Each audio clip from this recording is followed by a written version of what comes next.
Morning, everyone. Welcome to the August 10th, 2021 meeting of Henderson County Fiscal Court. We are glad you're with us. We will begin, as we always do, with an invocation. And I wonder if Reverend Johnson would mind doing us a quick favor and helping us with a prayer to start our meeting. Would that be okay? You're running to the mic like that is absolutely acceptable. Please stand. Father, we thank you for this day and for this gathering and the business at hand. We ask that you lead and guide, continue to strengthen and bless our tri-state area and our state, our nation as a whole, as we continue to battle and grapple with this COVID-19. Help us to be good stewards in all that we do and say. In Christ's name, amen. Amen. Thank you. Join me in the Pledge of Allegiance. I pledge allegiance to the flag of the United States of America and to the republic for which it stands, one nation, under God, indivisible, with liberty and justice for all. Thanks again, Reverend. Appreciate that. Mr. Clerk, would you please call the roll? Magistrate Berry. Here. Magistrate McCollum. Here. Magistrate Putman. Here. Magistrate Southard. Here. Magistrate Moran. Here. Thank you. You have in your packets the minutes of both our last fiscal court meeting as well as the minutes of the special called meetings that we have had as we review our county code of ordinances. So I think I can entertain a motion to approve all at once. I would make that motion to approve the July 26th, 27th, and the 30th meeting minutes. Second. And August 2nd, correct? August 2nd? Yes, and August 2nd. Okay. Second. We have a motion and a second. Any other clarifications, additions, corrections? All those in favor say aye. Aye. Any opposed?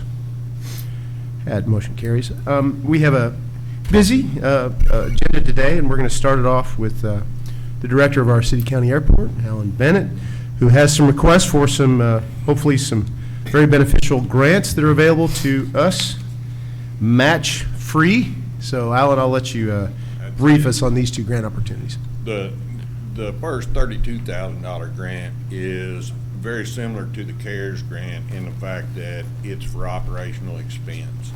Our last year was a fiscal disaster with our involvement with the hangar replacement. So, can you give me one moment? Is his mic turned on? Can you tap it again? It's on. Okay, thank you. Okay, good deal. Sorry, go ahead. Anyway, we're in a position where there's a pool of money for airports that's very similar to the CARES grant. So the $32,000 is coming to our airport for the purpose of operational expenses. The $2.3 million is a grant that's regular AIP funds, Airport Improvement Program funds. And those this fiscal year are coming out at 100%. The local match savings by acquiring this monies now will be about $115,000. There's no local match. So this could be applied towards the overall runway project and reduce the amount of money we will have to come up with that we have to match. That is correct. I mean, this is straight up win-win. Yeah. Now, we shoved this money out of Memphis into this fiscal year for the purpose of getting it at the 100%. You notice the description on the SF 424 is a little bit light, doesn't include all of the funds as far as their uses. So with that, the money is for the runway extension, and the project has the purpose of paying for necessary expenses for that extension. How long do you have to spend it? What's the time limit? 4 years is the time frame. We've got one open right now for the power line removal and replacement. Yeah. So, and it's been open for I think 2.5 years. But they don't time out for 4 years, and you can get an extension on them after that. So, the end of the day on it's just a win-win. Right. I mean, we need you and Steve to be authorized to sign this when it comes through. Much like the $13,000 did, it'll come through with the Adobe sign thing. And we don't have any time to waste. The end of the federal fiscal is September 15. They want these grants executed by the 26th. So when you see that, by all means, turn it around and send it to the next one down the road. Yeah. Well, we'll take 2.3 if they really want to give it to us free. Alan, I know I spoke to you about this before the meeting. Just want to verify for everybody, you don't anticipate any issues with regard to land acquisition or the need to do any sort of condemnation, do you? I do not. I mean, we are in the appeals court right now with the only property that we have yet to acquire. I'm talking about new with either of these grants. You don't see that as a necessity with either of these grants? Neither of these grants. Okay. Thank you. $32,000 operational expense only. We're just going to submit operating expenses until that is. It'll go on our E-Delphi account, and we'll draw it down out of E-Delphi with receipts for the expenses. The $2.3 million, whatever would be required, we just got the money in hand for whatever would be required. We also get to pay off the $169,500 Commissioner's Award that happened at the circuit court level. So they can pay for ground twice now. There's been a change in that. We'll change our debt to asset ratio with this grant immediately. Yeah, let's not complicate the matter. I understand. But we don't need to know how to build a watch. We just need to know what time it is. Right. You don't see any need for condemnation with this new grant, Right. correct? Right. Okay. Okay, any other questions, Alan? Thanks for Steve's question there, clarification. Any other questions? We have two then resolutions to read, one for the reimbursement grant of $32,000 for operations and one for the 2.3, so I'll have the clerk read the first one. Resolution authorizing submittal and acceptance of Airport Coronavirus Relief Grant Program. Application with the Federal Aviation Administration for funds in the amount of $32,000 relating to operations and maintenance of the Henderson Airport to combat the spread of pathogens. Authorizing submittal and acceptance of subsequent coronavirus-related applications and authorizing the mayor authorizing the judge executive to execute any documents on behalf of the county of Henderson. Is that summary okay for everybody? Works for me. Okay. Okay. So we have a summary of that application for the $32,000 grant. Any other questions? Does Steve need to sign off on this? You mentioned something about having Steve, can we, Yeah, on those, what I do is just approve them as to form and legality, like the do we other need to put contracts that we in do. that we're allowing you to go ahead and do that, like we're doing for Brad, to be able to sign it? Even if you allowed me to, I would not if it were not I know. approved as to form and I know, legality. I know. So that's all I'm signing off on. I'm not. Okay, so okay. I make a motion, we approve. Second. We have a motion and a second. All those in favor say aye. Aye. Any opposed? Is it okay if we just read the summary of the second grant, same way? Yes. Yep. Resolution authorizing submission and acceptance of Airport Improvement Program grant application with the Federal Aviation Administration for the funds in the amount of $2,300,000 relating to Phase 3 of runway extension project for the Henderson Airport, and authorizing the county judge executive to execute any documents on behalf of Henderson County. Get a motion to approve that? So move. Second. We have a motion and a second. Any other questions? All those in favor say aye. Aye. Any opposed? Thank you and good luck with the grant applications, Al. Next, we are very honored to have our Henderson Tourist Commission Executive Director Abby Dixon with us for her kind of regular update. Hope everything is well and it was a good summer tourism. I think it truly was. Yes. Thank you all for having me today. It's always good to be able to update you all, and it's been, I was saying earlier, it's like we've all lost our sense of time. Yeah. But it's been a minute since I've been here in person with you all, so I'm excited to share some good news. I will say, when I first reached out to get on the agenda about a month ago, it seems like the world has already changed so much in the past month. So I'm really, really optimistic that good news will continue and we won't go backwards. But for now, we're going to be optimists because things have really been looking good this summer in Henderson County as far as tourism goes. So let's back up. March 2020, the world shuts down. Travel and tourism was really the first to come to a halt. We know that travel and tourism will be the last industry to fully recover as well, which is kind of scary because it's also, it's such an important part of our economy here locally. and really so much a part of the global economy. So we need to get folks moving again. We need to get folks back in our community. I think we've done a really good job at doing that safely throughout the pandemic. Honestly, we've been really well positioned to attract the visitation that we needed and doing so safely. When we look at Farmer and Frenchman, the cabins have been booked. I mean, I went for an overnight a few weeks ago, and we booked that overnight stay in April, and it was the only Friday through November that was left. So, I mean, that's just incredible. People want to be here. Audubon State Park has seen record numbers, which has been really great as well. So we have these outdoor experiences that have been good for travel during the pandemic when people weren't looking at going somewhere more crowded. So I say all that to say, at the state level, we're looking at numbers being 40% down on average. Here in Henderson County, we've been 15% down. So normally I wouldn't be smiling to say, we're 15% down, cartwheels. But in what's going on in the world right now, I'm thrilled with how we've performed. And those numbers are coming from transient room tax, our occupancy numbers. Business travel, there's been a lot of business travel that really didn't stop. And we've really done a great job of partnering with the Kentucky Department of Tourism. There's been a refocus on getting folks moving across the state, so marketing to other Kentuckians, go visit what's in your own backyard. And we've seen a lot of positive outcomes from that campaign with the state. So things are good. I want to share some things that we've been able to accomplish over the past year and a half, even when it felt like we didn't have as many visitors as we really wanted. So, like many of you, with the groups that you're involved in, your time in Frankfurt probably was more virtual through Zoom. We typically spend a few days in Frankfurt with our colleagues across the industry, just talking about the priorities for tourism.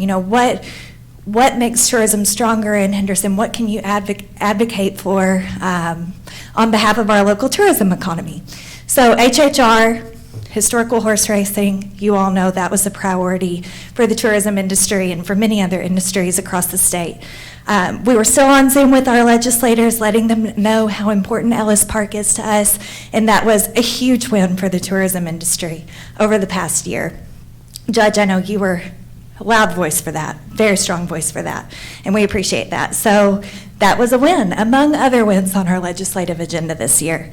Funding. So typically, we're able to allocate thousands of dollars in grant funding for the events and the programs in our community that bring in visitors.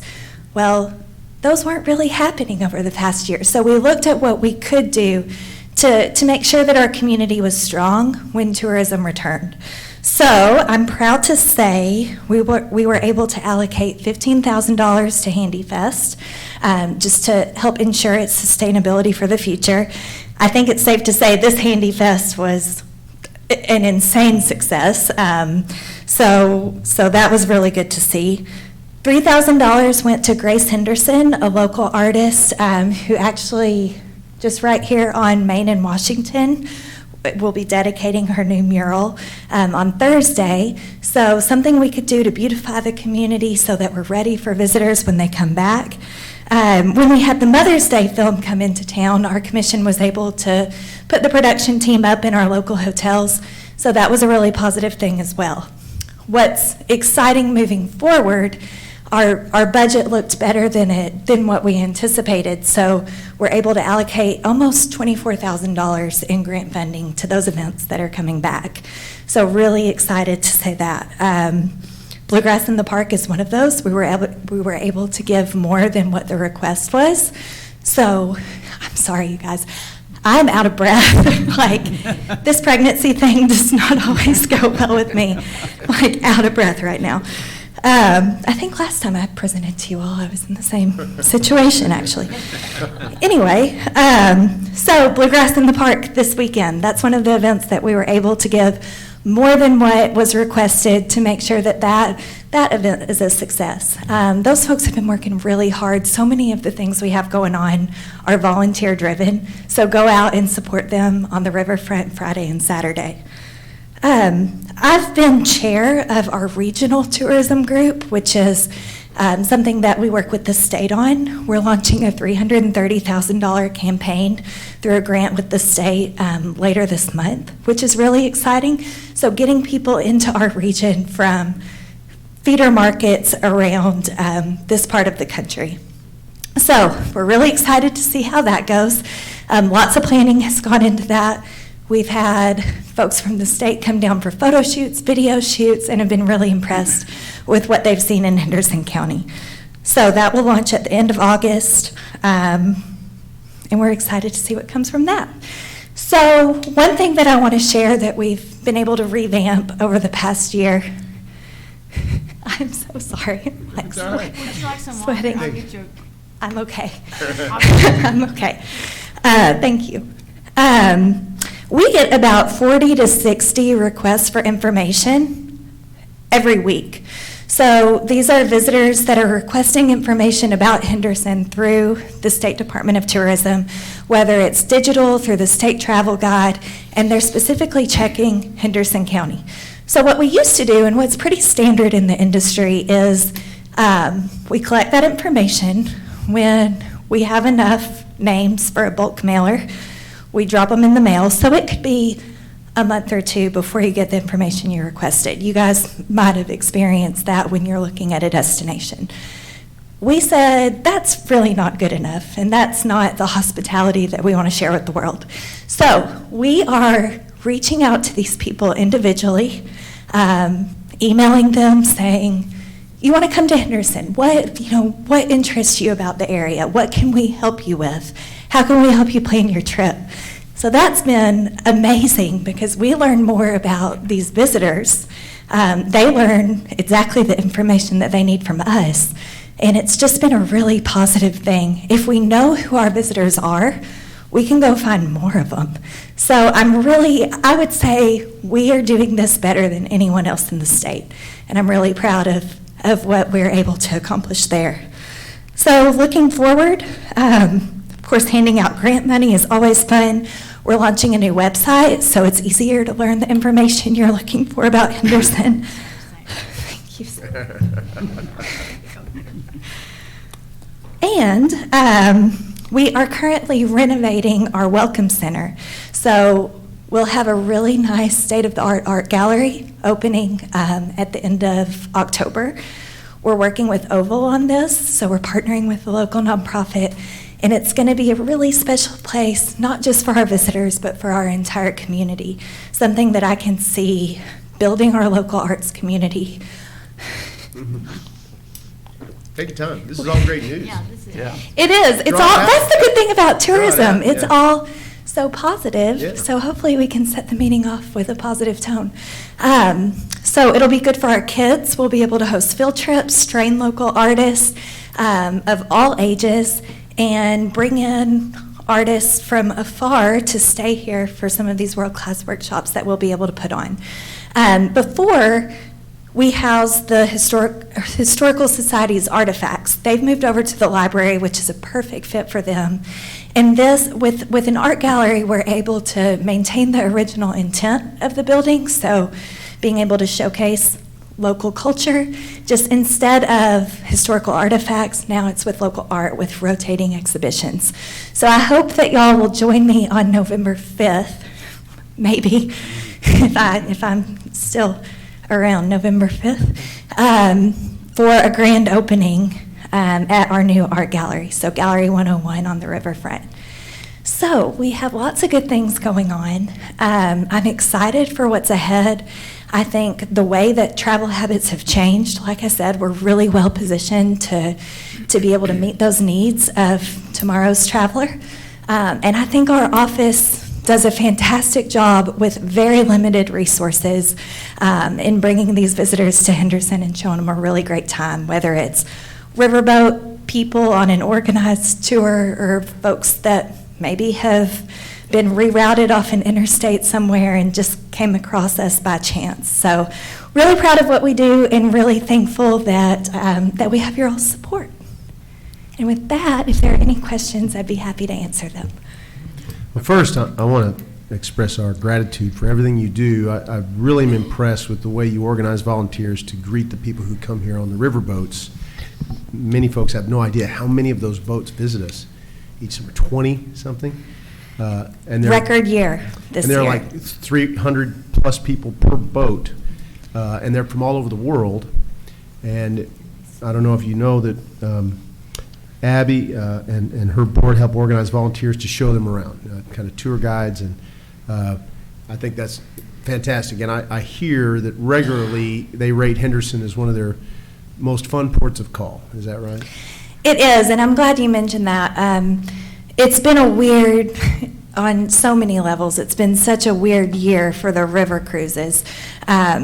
Until July 8th, when they started requiring their passengers be vaccinated, we really had to keep them in a bubble. So they didn't get to shop at our stores and explore our historic streets and do a lot of, we used to do an experience at Ellis Park that was really cool. They didn't get to do much of that. They did a driving tour and they went out to Audubon State Park. Well, the staff at Audubon State Park absolutely killed it this year.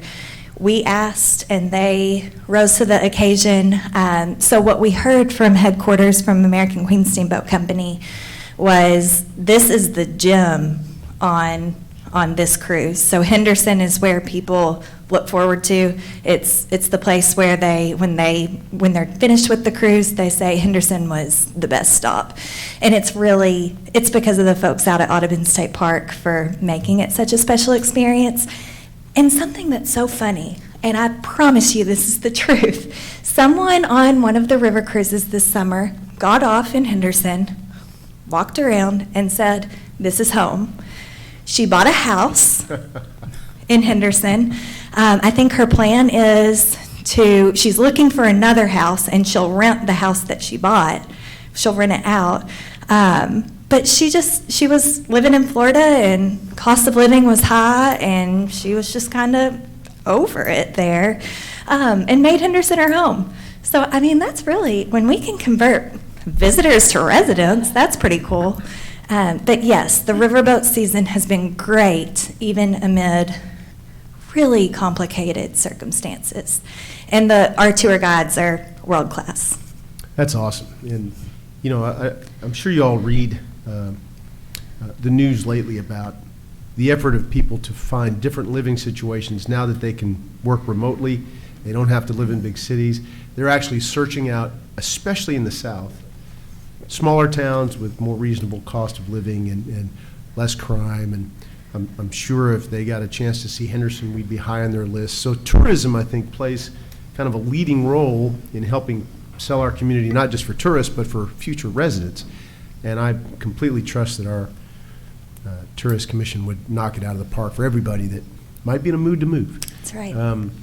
One question I had, and this has to do with COVID, outdoor experiences have become all of a sudden much more attractive to people for various reasons, and we have a lot available in our community. Is there a way to capture the number of visitors to Slough's Wildlife Management Area?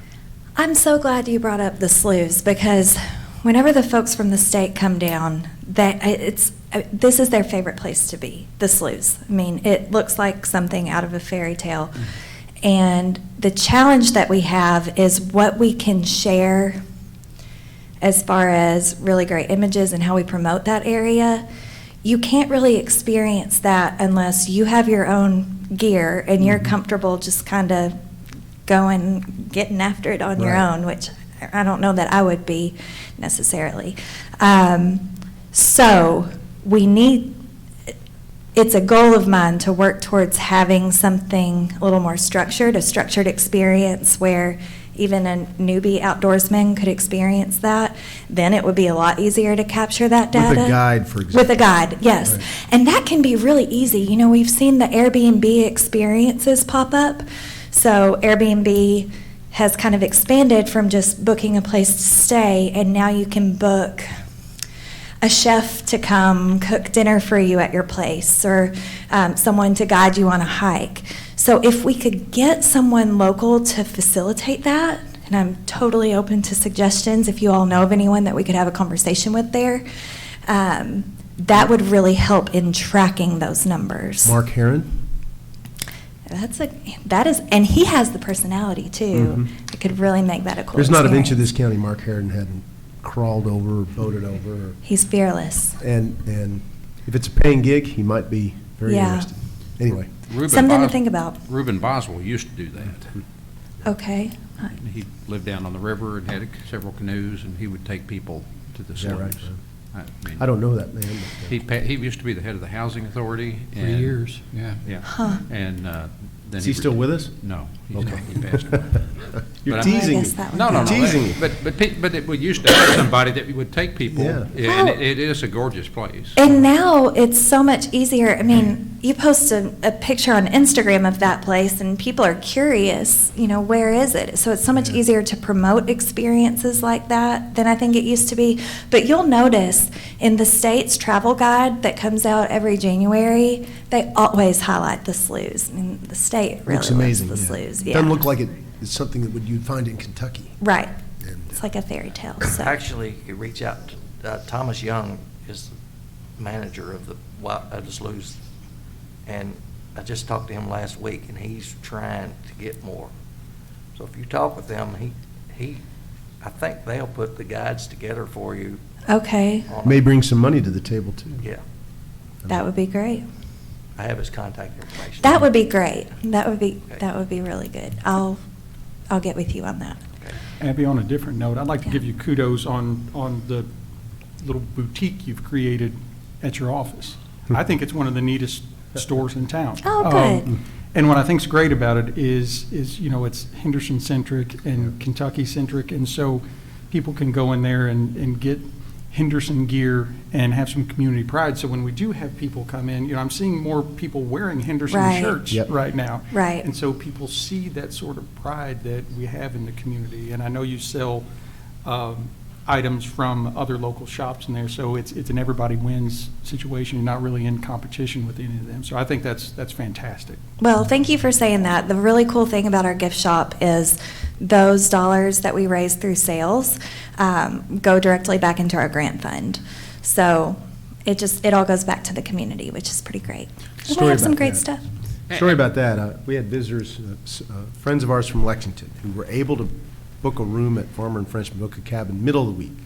There you go. But if you remember, I came in and got basically bought a gift bag and filled it with 42420 Henderson stuff and gave it to them. They were thrilled. They had an amazing experience at Farmer and Frenchman. I sent them on a scavenger hunt the next That's day right. to take pictures of places in Henderson, like the Mother's Day historical marker and various things. And they had a fun time doing that, even after spending a good solid night at Farmer and Frenchman late into the evening. And they ended up being raving fans of both Farmer and Frenchman, the community, found stuff on the scavenger hunt they never knew existed, and couldn't have been more impressed. And it was their first extended stay in Henderson. So I really, and they really dug the merch. So good on you. Our visitors love Henderson County. This is something that we hear over and over again. Some of the specific comments, they talk about how clean it is, how green and lush everything is, and of course, how friendly the people are. And I just feel so much pride when you hear from these visitors, we love this town. We had some folks, and now that I have my water, I could talk about this all day. We had some folks who were rerouted. They set off of 24, so I mean, they really got off the beaten path, but I wasn't going to ask any questions about that. They were here. They were rerouted, came into our welcome center. We basically planned their day of activities, things to do, and they stuck around to do all of these things.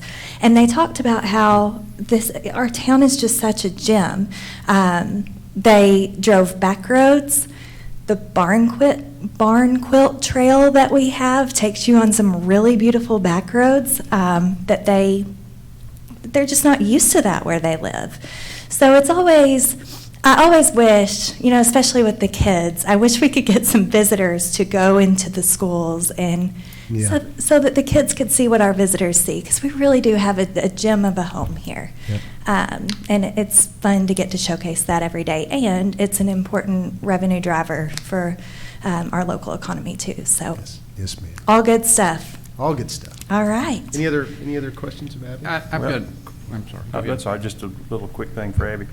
I'll make it short. In the last 3 years, part of them being my wife's family who had never been here before, from Billings, Montana.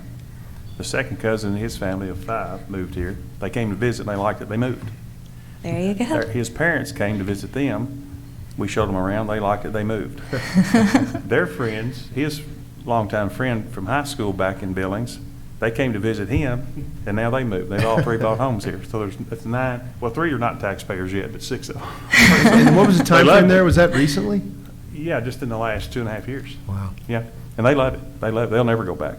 Sometimes you So- move here to get away from family and they follow Well, you. wildfires and drought. Just kidding. That's just a short story, and they're all here off property. They love it. That's amazing. Abby, as Brett brought up, there's a lot of people going to the outdoors now with the COVID issues and whatnot. When will Audubon get the camping back? Yep, so Judge and I actually heard an update on that at their Friends of Audubon meeting a couple of weeks ago. It sounds like we were hopeful for this fall, and that's not going to happen. But now we're hopeful for spring. Yeah. And, you know, it sounds like they really are interested in doing it right and making it something nice. Because that campground, I can't tell you how many calls we get to our office. Right. And I would think that has hurt you in your numbers as well.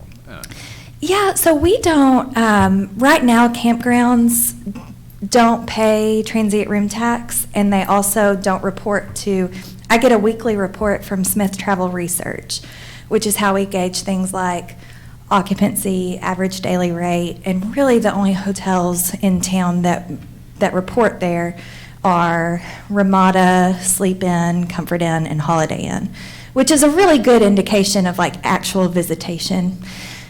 That's kind of a topic for another day. But the campgrounds, you know, still when people are staying at the campgrounds, they're buying gas here, they're eating at our restaurants, they're still supporting our local economy through tourism. We just don't get as much of a gauge on what that looks like just because they don't report and they don't pay the room tax.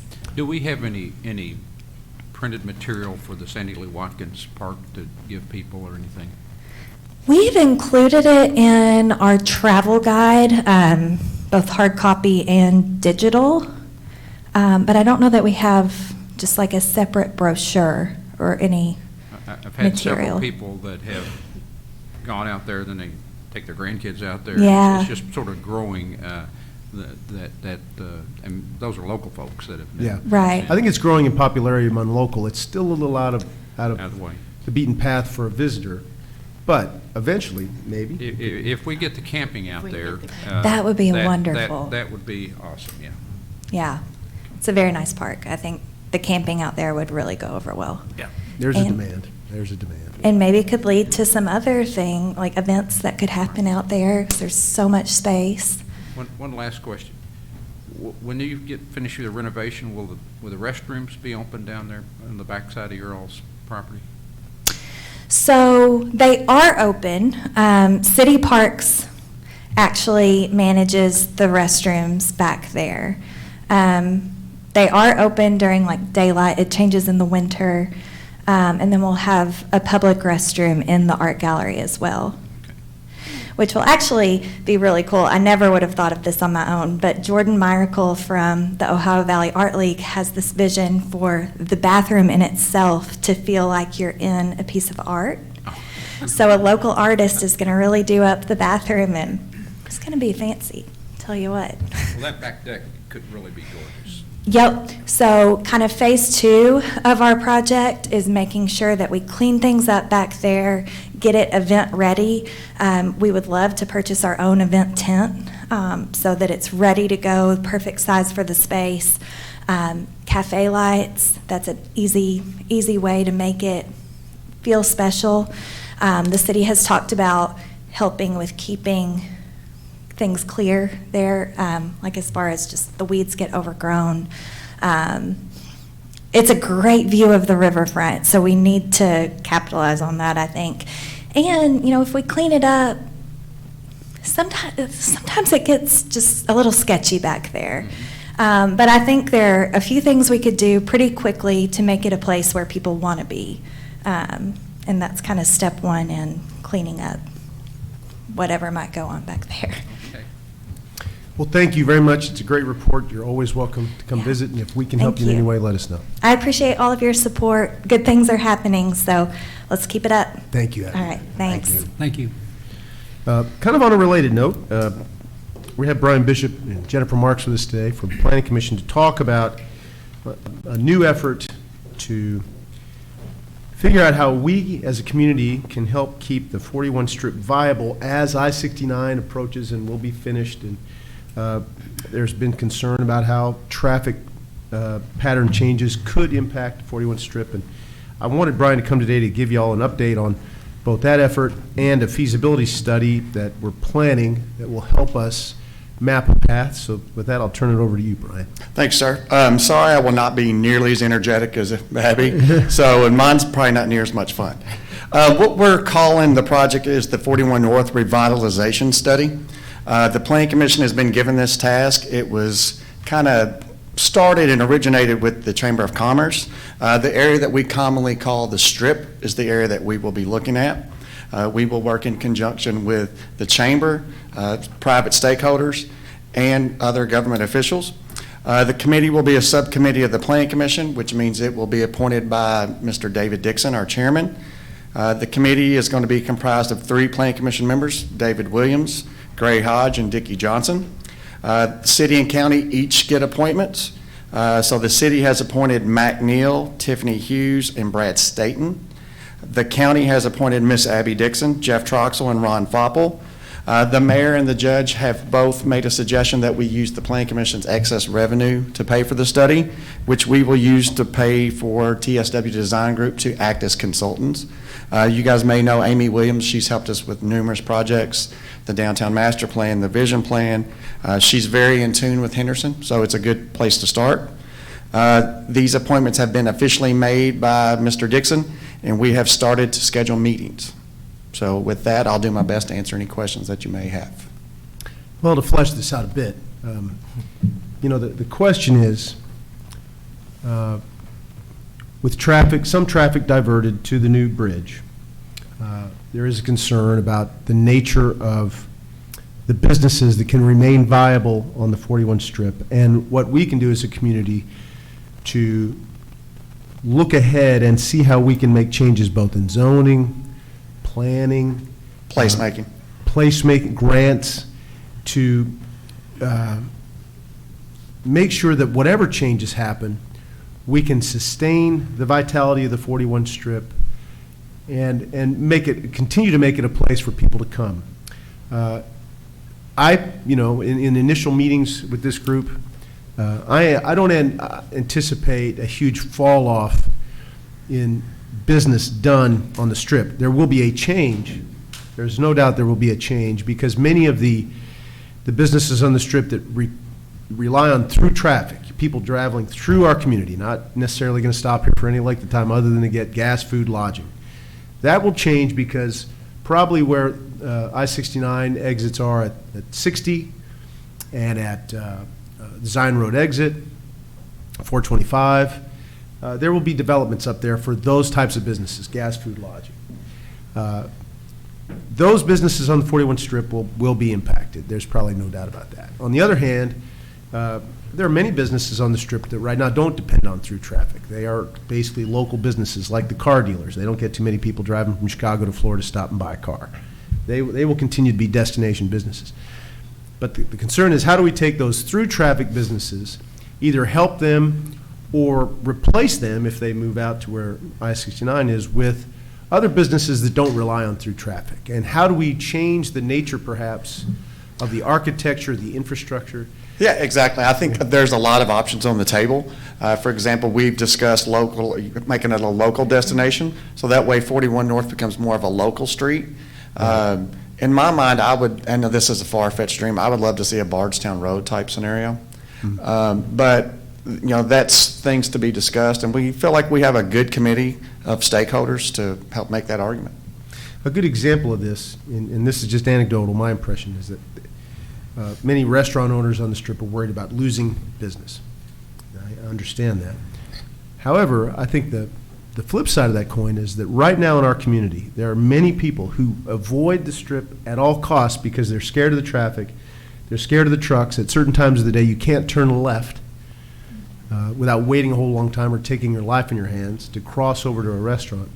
If I-69 helps drastically reduce the amount of heavy truck traffic and other types of traffic and makes 41 North safer in people's minds to drive, they who right now are not spending any money in the Strip may end up coming back and eating and enjoying the businesses on the Strip. Correct. And I think what the judge is referring to there is something we had called streetscaping, to make it more of a Yeah. local road, so that way, maybe look at types of streetscapes of the median. Yeah, there's lots of things. Sidewalks. Correct. We don't have a continuous sidewalk down either side. And with the current traffic patterns, you wouldn't want sidewalks, but if that's reduced to a more local street level, it may be something that we want to consider in the future. Now, the important thing to note here is this is going to be a long-term study.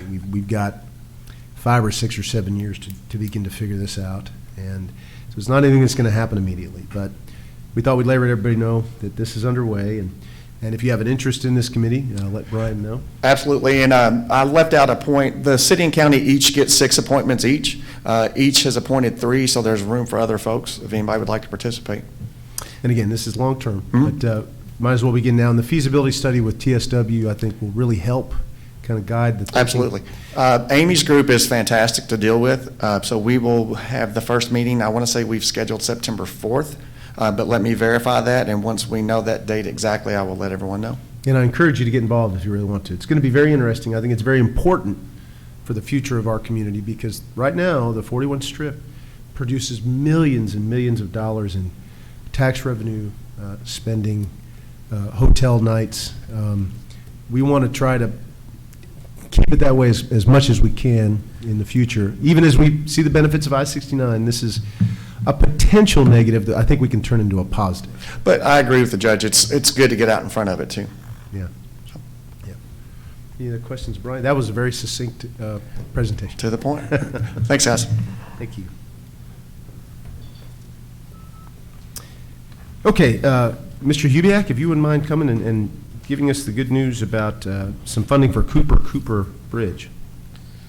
Thank you, Judge. As you all know, Cooper Road Bridge was shut down by a KYTC inspection back in June of this year. We applied for emergency money.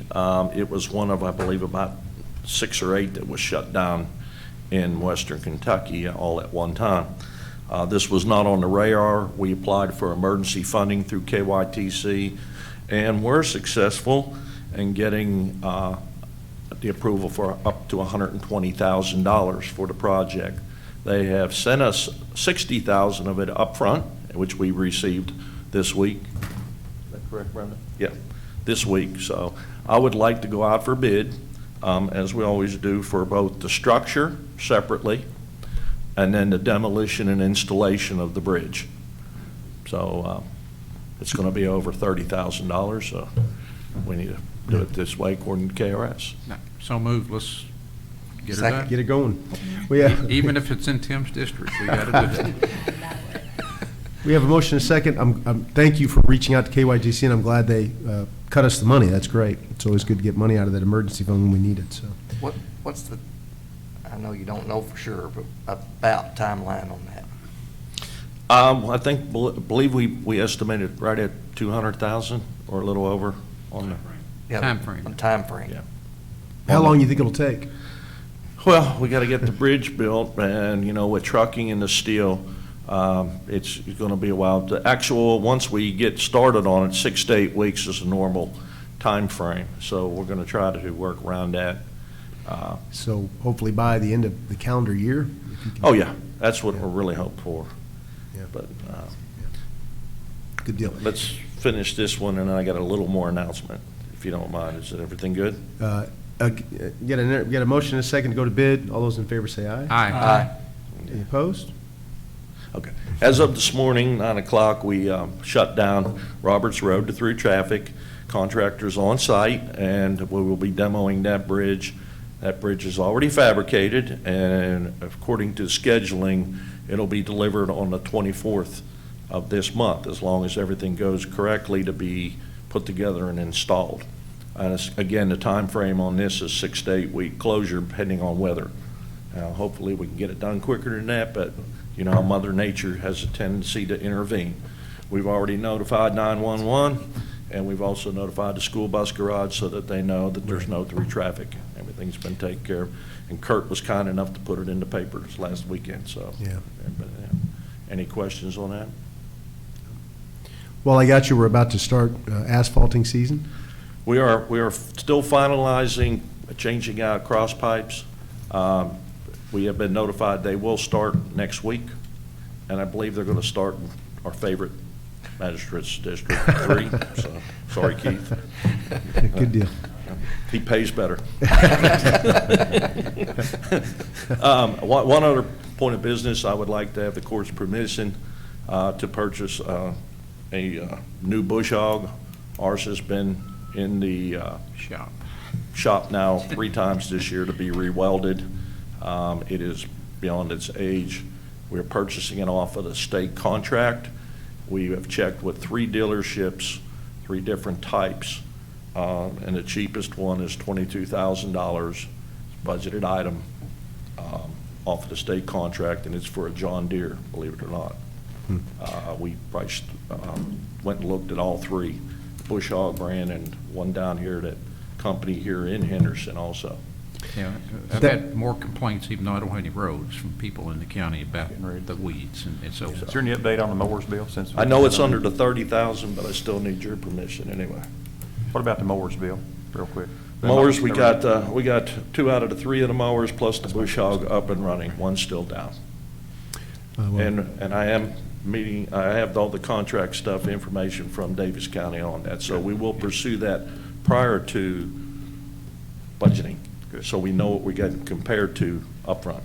Well, We send me- need- I'm sorry. I'm just going to say, if we need that, I'll make a motion to allow him to buy. I don't think so. I think you need to send me the purchase order. Yeah. We have purchase order system in place now. Yeah. It's budgeted, it's under 30,000. We have, Yeah.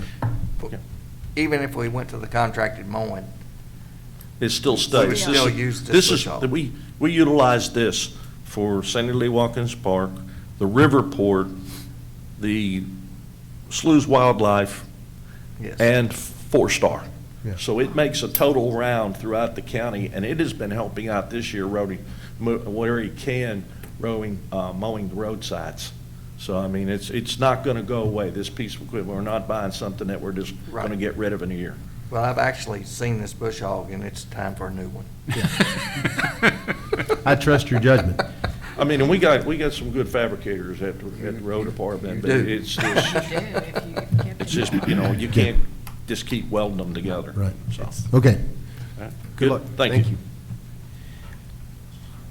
Bill, if you want to help open up these bids for our HVAC maintenance agreement for the Judicial Center, I'd appreciate that. Charlie, if you want to come up and assist.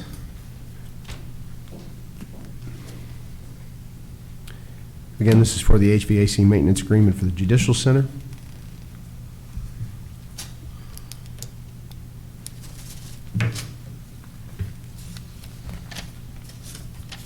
The first one is from Precision Air Care, and for HVAC routine maintenance service agreement, Henderson County, $28,200 even.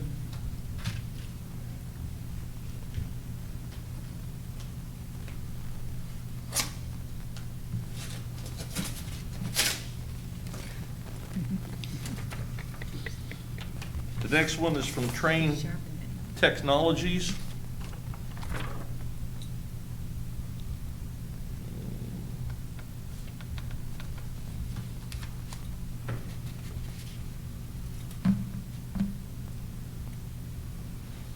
Well, first year pricing, payment options. Full year is $4,724. Quarterly payment option, $1,181. Full payment with 5% discount is $4,000 $488. Second year goes to $4,866. Third year goes to $5,012. Fourth year, $5,162. And fifth year, $5,317. You might want to closely examine that bid. Do what? You might want to closely examine that, I know. the specs on that bid. That's what it says here. Okay. I'm just, I don't anticipate a vote today. They're going to take them and review them, but, yeah, I mean, Yeah, I need to call. yeah. there's not one that's the lump sum thing Okay. like the previous one. So Okay. that'll have to be looked at, evaluated.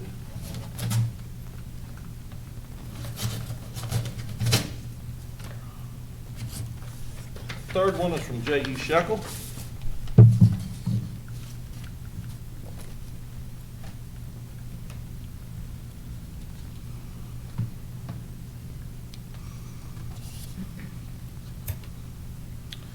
And their quarterly is $4,017.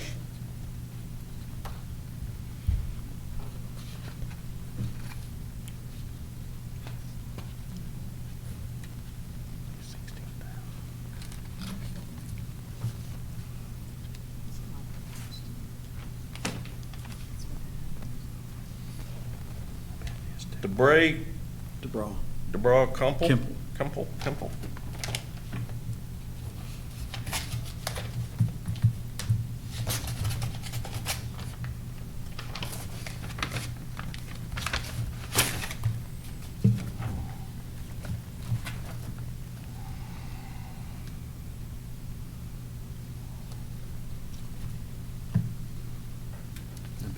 Okay. 1 year, $26,488. Optional extensions for the next 6 months after. 6 months is $13,244. 1 year optional extension is $39,372. Those are all the bids? That's it. That's all the bids. So you're going to take those and review those, come back next meeting with a recommendation? Correct? Thanks, Bill. Okay.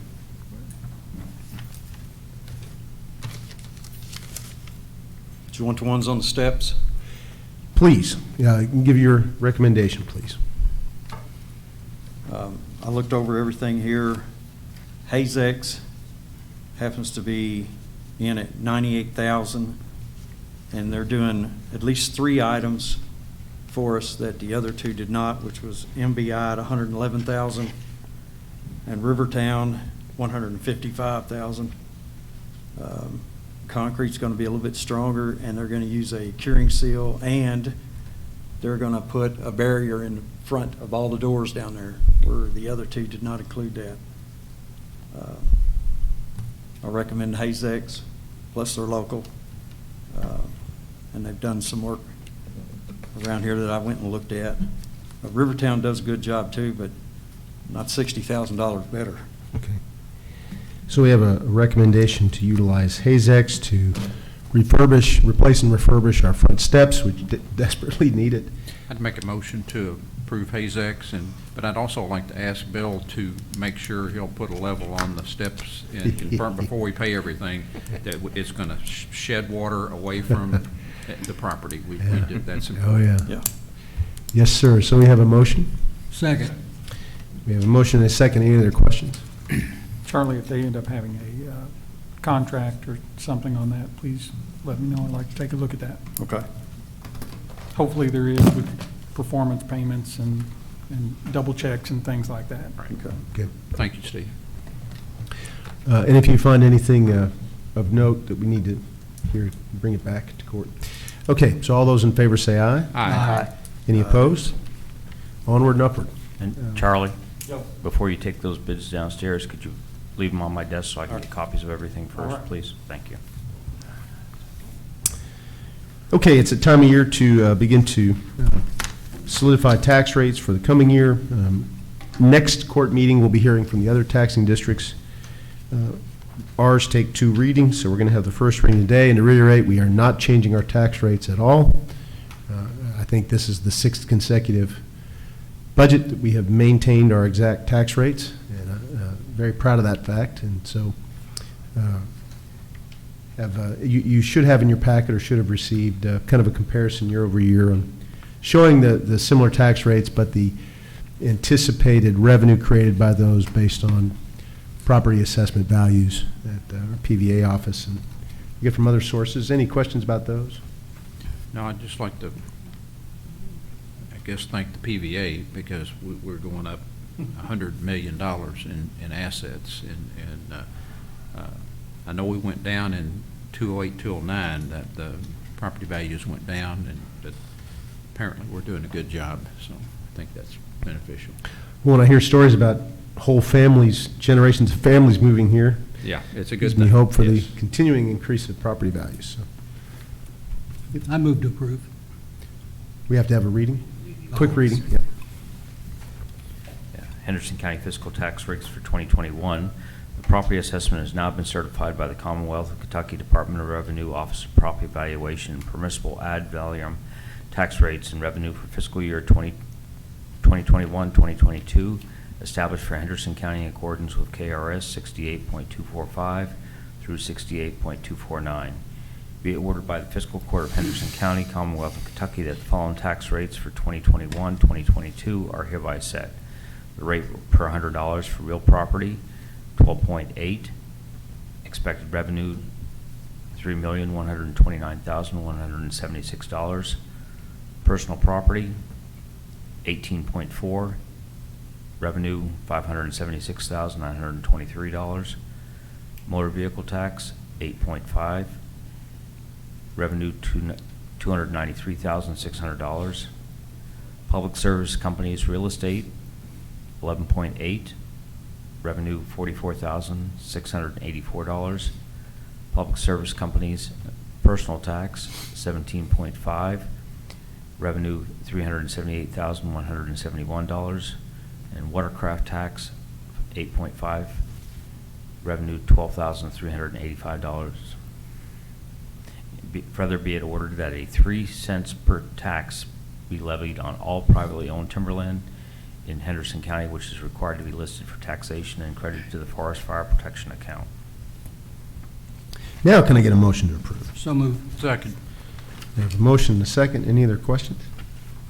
Thank you for your hard work on the budgets and enabling us to keep these tax rates level for the 6th consecutive fiscal year.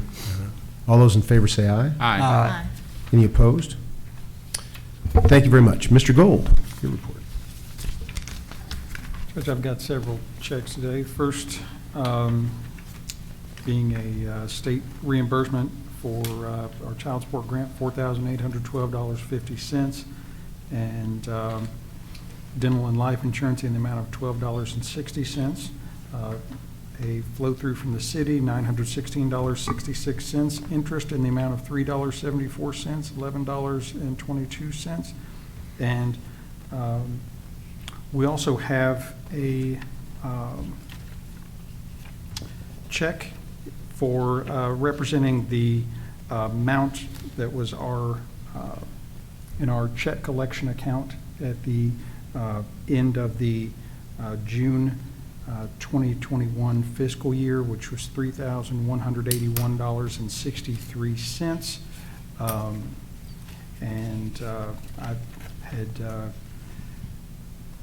Will we reimburse that to you? that's what I was going to ask. I do not have attached to that the resolution that we normally do. I was looking for that. I was like, where is that?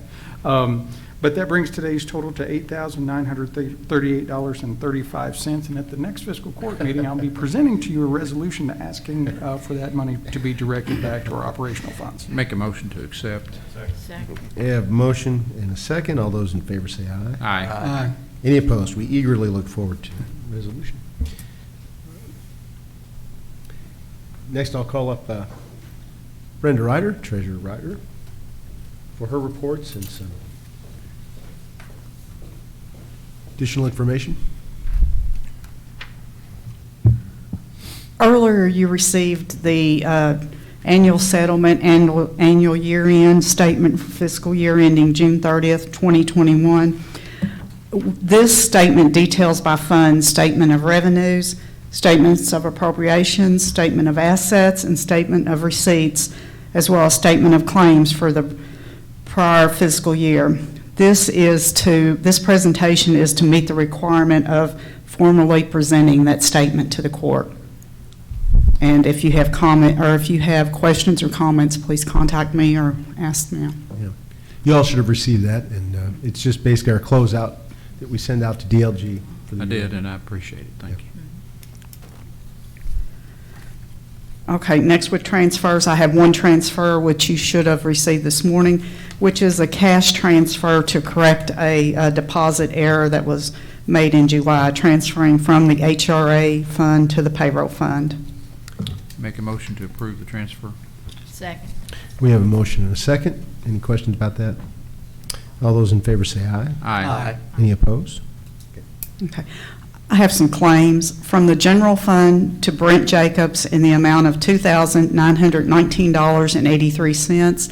This is for reimbursement of coroner supplies and is to come from the coroner's supply appropriation line, and also for network equipment, which was purchased by Mr. Jacobs, and this is to come from the IT services appropriation line. And this has to do with the cooler at the coroner's office. Yes. Yeah, we're getting it, so if there's any kind of fluctuation in temperature, we get alerts on it. So, From the general fund to Advanced Document Solutions, $1,311.43. I'm sorry, it's from the jail fund, not the general fund. $1,311.43. This is for copier leases and is to come from the data processing equipment appropriation line. To U.S. Bank, which is the credit card, in the amount of $1,113.91. The majority of this is to come from building repairs and maintenance and prisoner transport appropriation lines. any other questions about those? Get a motion to approve? Move to approve. Second. We have a motion and a second.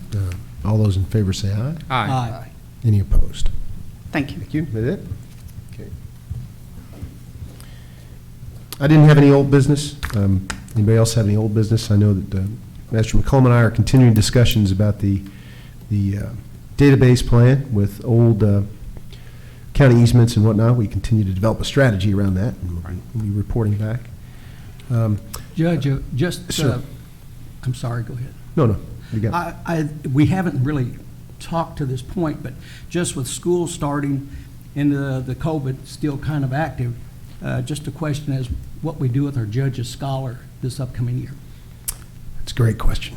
I've not heard from any of the schools yet as to their plan, but I will reach out. I will ask. It just hit me Okay. just then, so. I've actually been in touch with Jenny Richmond, and we're discussing. What the possibilities are. Yeah. Okay, yeah. I wasn't real Plan. hopeful, to be honest.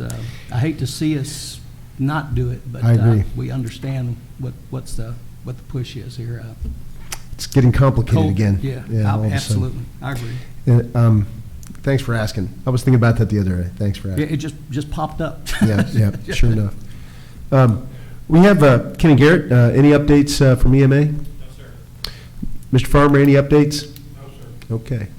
David, any updates? Quiet crowd. Mr. Johnson, any updates from? I've asked everybody. Let the record show. Beth, any updates? Okay. We'll So- read about those tomorrow morning. Yeah. We'll go around the room. Master, let's. I hate to put the pressure on Tim all the time, so Master McCollum, anything from your district? Well, everything is pretty well in the 5th District. My roads are in good shape, my ditches are in good shape. But I would like to encourage everybody to get the vaccine if they would. This resurgence is scary. 99% of the people in the hospital and 99% of the people that are dying have not been vaccinated. If that doesn't tell you something, then you flunked math. It is important that we do that. And when you wear a mask, you're not taking away your rights. The mask helps mostly to protect other people. That's why the surgeons wear the mask when they're doing operation. It's not to protect the surgeon, it's to protect the patient. And so if you're wearing a mask, if I'm wearing a mask, I'm there to protect you all. I'm not there because I'm afraid of you or anything else. And I would encourage people to wear the mask when you're indoors and in close contact with people so that we don't, because I've been vaccinated, but it's been shown that I can get it again. I may not have any symptoms, but I can pass it on to my grandchildren, I can pass it on to my wife, and I can pass it on to other people. And we don't want to do that. We need to help protect Henderson. It affects everybody, and if we close the economy down, we've seen what it happens. Let's not let it happen again. So I'd encourage people to get vaccinated and protect themselves. Amen. Amen. And the battle to send that message is not easy. No. People seem to be entrenched. And Minister McCollum, I'm just afraid they're going to have to see some tragedies in their own family or with their own friends to somehow change their mind, and that's really too bad. And that's happened a lot, but it shouldn't have to go there. You shouldn't have to lose a parent or a grandparent or somebody to see. I mean, just look at the statistics. I mean, it's 99% of the people in the hospital now have not been vaccinated. That just says volumes to me. I agree. Master Barry, we're going good to the county. Just in time. I didn't hear all the Charlies, but I know it was good. It's about COVID, I'm sure. Somebody told me yesterday that they were scared to take the vaccination. And I said, well, I can tell you right now, I was scared not to. I said, I don't understand that. I'm still here. You get the COVID, you might not be. It's not going to hurt you. Take it. He said, we won't do it. And I don't know how you get people to take them, but everybody should. And I wish they would, but we preach and preach, and it seems like people still don't do that. But hopefully they'll see how bad this Delta is, and they'll start taking it. So let's everybody take it. I don't have a lot. Thanks, Bill, for the mowers. I've had a lot of calls. That's been my biggest complaint, that trash. Probably mowers first, but at least they're getting done. I just heard somebody say this morning that they had mowed, I forgot what road, but said thank you, so there. Saturday and Sunday, bluegrass in the park. Invite everybody to come to that. I'm sure most of us here will. My wife and I sit on the board for that, and we help them. There's going to be a folk life area. Got a petting zoo for the kids. All the music's free. They got some great bands. Should be a good weekend. Other than that, everything's good. Thank you. Thank you, Master Barry. And Steve, I'm going to just keep it going here. I'll turn it over to you. Things are good. In the county attorney's office, very busy. Courts are reopening to live traffic over in the Judicial Center, but also starting to close back down. We're not sure exactly what that's going to lead to, but it's made already for some long hours in our office. So if you happen to see anybody from our office, please social distancingly give them a metaphorical pat on the back. Maybe not an actual one given COVID, but they've been putting in some long hours, doing a lot of good work for the community.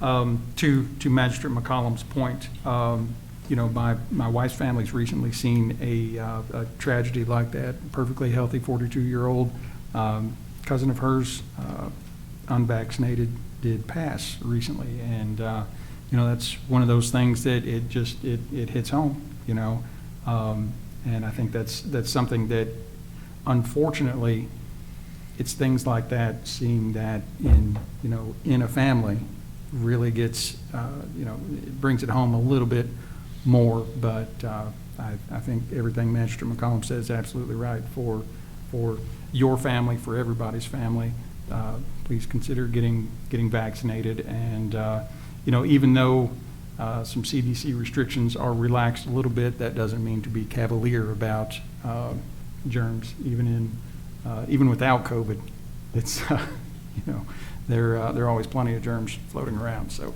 but when there's one that can kill you in a matter of a couple of weeks, that's certainly something to be wary of. So, just want to say thanks to the Fiscal Court for the support that they give the Henderson County Attorney's Office, and we've got several projects in the fire going for the Fiscal Court. So, to the extent that we can do any of those any better, just please let us know. Thank you, Mr. Gold. Master Putman. Thank you, Judge.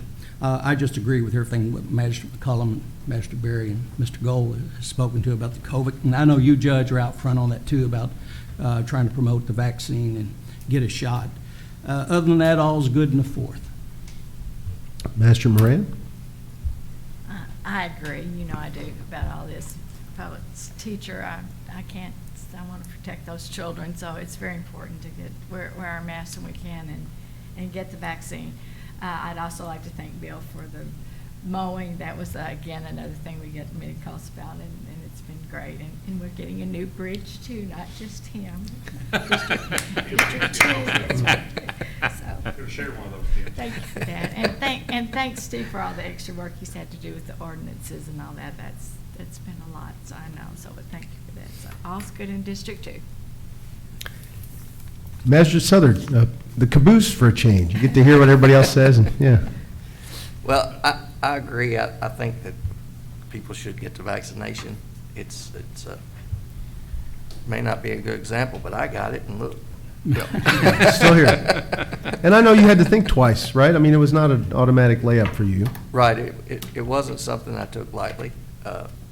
My daughter is in the medical field, and she was first in line. Mm-hmm. So it was I looked at the research on it, what little research we've had, and I understand that's why people are scared, but it's a little shot, and you're fine. Or so far I have been. It's been a long time since I had it, and I don't think I could live with myself if I give it to my granddaughters, or if I give it to my grandmother. You know, it would be hard to take. So it's something I encourage people to do, but I also believe it's their choice. So with that, thanks for the mowing. Thanks for scabbing that thing back together. That's unbelievable. And hopefully you get a new one and we get a little bit more mowing done. But all's good in District 3. Thank you, Master Southern. I think the desire that we all have to encourage people to get vaccinated has become an ongoing theme here. And I think it's only because we all very much worry about retreating back to closing down our economy again and keeping people holed up in their homes again. It was so tough, so psychologically defeating, and we had a lot of people die that we just don't want to go back there again, and I certainly don't. I am going to be having a discussion with our department heads next couple days about once again requiring masks for all of our visitors in the courthouse. I just don't think that we can avoid that anyway. I think we need to do it, and I think we've held out as long as we could because I know a mask can be annoying to people, but the alternative is worse. So we're going to be talking about that, and should see that in place soon. Until our numbers drop back down, it's probably going to be necessary. So as I was thinking about that, and I know everybody's worried, and even in the midst of such good news in very many fronts, I know COVID kind of hangs over us like a dark cloud, but I do want to reiterate there are great things going on in the county with county government and our partners in the city. We've had a great economic development announcement, and even on top of Pratt Industries, other industries here are expanding. The now hiring signs are everywhere. If you want a job, you can have a job, and wages are rising, which is good. There's a lot of competition for employees, so wages are rising. I-69 is on its way after decades of fighting for it, pushing for it. The bridge is happening. I-69 is now in Henderson County. We're building the bridge. It's hard for me to describe to you, unless you've been in the front line of that for the last decade plus, how amazing it is that this is happening in our community. With our friends from Indiana right there shoulder to shoulder with us. It is a great thing, and as I expressed as a couple other people right after the Pratt announcement, they specifically asked me in their first visit to Henderson County to present to them about the bridge because they said it was vitally important to what they plan to do. So the hope that we all had in the establishment of a new interstate through our region in economic development is already happening, even before the bridge is completed. Logistics-reliant industries need interstates, and where there are interstates, that's where they will be. If you build it, they will come. They will come even before you build it. So that is so encouraging to see, and I think it will create momentum that you will see other businesses similar to Pratt or with similar logistics needs to Pratt putting roots down in our region. Maybe not in Henderson County, but around us so that our people can enjoy those employment opportunities as well. You heard the Tourist Commission report. That was so encouraging. We had a great summer, bounce back festivals. We're going to have our Day of the Dead festival this fall. We're looking forward to that. I think the mood in many respects, even with COVID-19 variant kind of hitting us hard again, is positive. We just passed a terrific fiscal year considering everything. We've approved a budget that does not raise taxes. We are now debt-free at the county. We have no on-the-record debt. You should all be proud of this. I mean, really, really proud of this. We are being good stewards, and we are helping drive our community forward. Good things are happening, and I just want to send that message as we sit here and worry about COVID. There are, specific steps we can take as a community to help ward off this, very difficult situation. But otherwise, the future is bright. I mean, bright. And I'm proud to be part of a legislative body that is helping make that happen and supporting those things. I think it's why you put your neck out there, stick yourself out in front of people and run for public office. It's not easy. And I know you get phone calls all the time and criticisms, and you may or may not be used to it, but it takes tough people who have a heart for the community to do this job with the hope that you can do good in the end. I think that's exactly why each of you are doing what you do. And it's happening. Good things are happening. You are making progress. And I'm proud to stand with you in that effort. I just want to make sure everybody understands that life is good and it's getting better. So with that soapbox, I will make a motion to adjourn. Second. All those in favor, with a smile on your face and a mask on your face, can leave. Hopefully.